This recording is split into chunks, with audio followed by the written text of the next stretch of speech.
Friends, ఇవాళకి మన కోళ్ళు పిల్లల్ని చేసి 5 రోజులైంది. 5వ రోజు కప్పెట్టేసి ఉంచుతున్నాం కదా. కప్పెట్టేసి ఉంచడం వల్ల దీని కాళ్ళు పట్టించేసి బయటకు వస్తాను అంటుందని వదిలాను. వదిలితే చూడండి బురదలో ఎలా పొలుతుంది, మట్టిలో నుంచునే ఉంటుంది కదా. ఎంత నాపరాయిల మీద నుంచో పెడుతుంటే దాని కాళ్ళు నొప్పులు వచ్చేసి బయటకు తన్నుకుని వచ్చేస్తుంది. సరేలే అని కాసేపు వదులుదామని వదిలాను. వదిలేసరికల్లా ఇది చూడండి ఎలా మట్టిలో దున్నుకుంటుందో. నేను వీడియో తీసుకుని వెళ్ళి తెచ్చుకోవా ప్లీజ్. దా బొడ్డోళ్ళు ఇటురండి. ఇదిగోండి ఫ్రెండ్స్, ఈరోజు 5వ రోజు మన బొడ్డోళ్ళు ఎంత హుషారుగా తిరుగుతున్నాయో చూడండి. ఈ బూట్లో ఇంకా 2వ కోడి ఉంది కదా, ఆడు కక్కరేగాడు. సీతలగాడి దగ్గర విరిగిపోయిన కోడిపిల్లని కక్కరే కొంచెం వెయిట్ ఎక్కువ ఉంటుంది. కక్కరే ఆ కోడిపిల్లని పొడిచి కాలిరి కొట్టింది. దాని పిల్ల అనమాట. ఇది కొంచెం వెయిట్ తక్కువ ఉంటుంది, తొక్కినా ఏమవుతుందని దాన్ని సింగిల్గా ఉంచినా కానీ అసలు అరుస్తానే ఉంది. 2 రోజులు సింగిల్గా విడిగా ఉంచాను. దాన్ని కాలుకి బాగా దెబ్బ తగిలింది కదా, చిట్లు పోయింది కదా, 2 ముక్కలు అయిపోయిందని దాన్ని అలా ఉంచాను.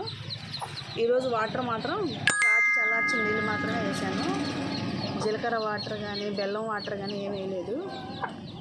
చూడండి ఫ్రెండ్స్, అది ఒక కాలు ఇరిగిపోయిన కోడి చక్కగా పడుతుంది. చూపిస్తాను చూడండి, నడుస్తుంది కూడా కొంచెం.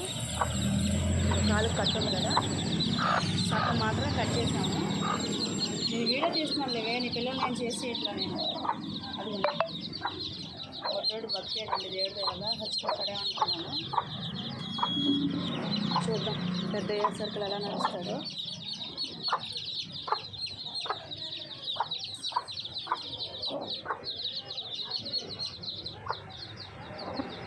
ఇది కక్కరేగడి గూడు.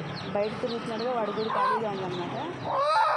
లేదులే అరమాట, మాట్లాడొద్దే ఏంటి అరుస్తున్నావు?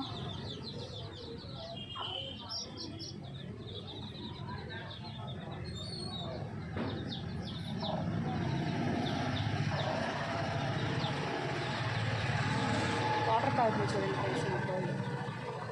మా రసంగి గడు అండి, బొడ్డు రసంగి గడు.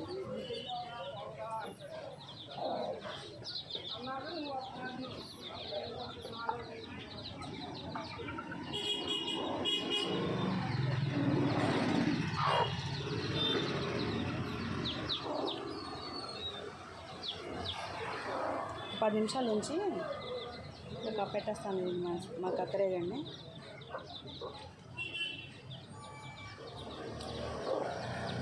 Thanks for watching, friends.